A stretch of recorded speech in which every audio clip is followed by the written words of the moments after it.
সকালে জানলার পর্দাটা সরাতেই শুনতে পেলাম কৃষ্ণচূড়া গাছের দোয়েলটা পলাশ গাছের কোকিলটাকে বলছে, বসন্ত এসে গেছে, তুমি তৈরি তো?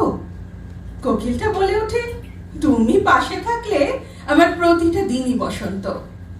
কথাটা শোনা মাত্র কৃষ্ণচূড়ার পলাশ হেসে উঠল। এক মনে ওদের কথা শুনছিলাম। এমন সময় নিখিল ডেকে উঠল। নিখিল আমার স্বামী। শুনছো, এবার বসন্ত উৎসবে আমরা শান্তিনিকেতন যাব। কথাটা শোনা মাত্র আমার মুখ থেকে বেরিয়ে এলো, তুমি সাথে থাকলে এই ঘরটাই আমার শান্তিনিকেতন। কথাটা শুনতে পেয়ে দোয়েলার কোকিল হেসে উঠল। কৃষ্ণচূড়া রাস্তাকে বলল, বসন্ত এসে গেছে, তোমাকে লাল রঙে রাঙিয়ে দেব। উত্তরে রাস্তা বলল, তুমি সঙ্গে থাকলে প্রতিটা মুহূর্তে আমি রঙিন। কথাটা কানে আসতেই আমরা দুজনে হেসে উঠলাম।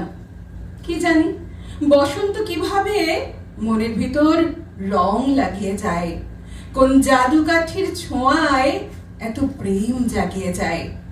ফুলেরা সেজে ওঠে ভালোবাসার স্পর্শ দেবে বলে।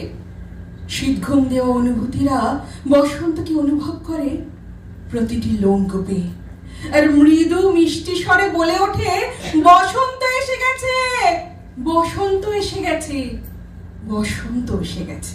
নমস্কার।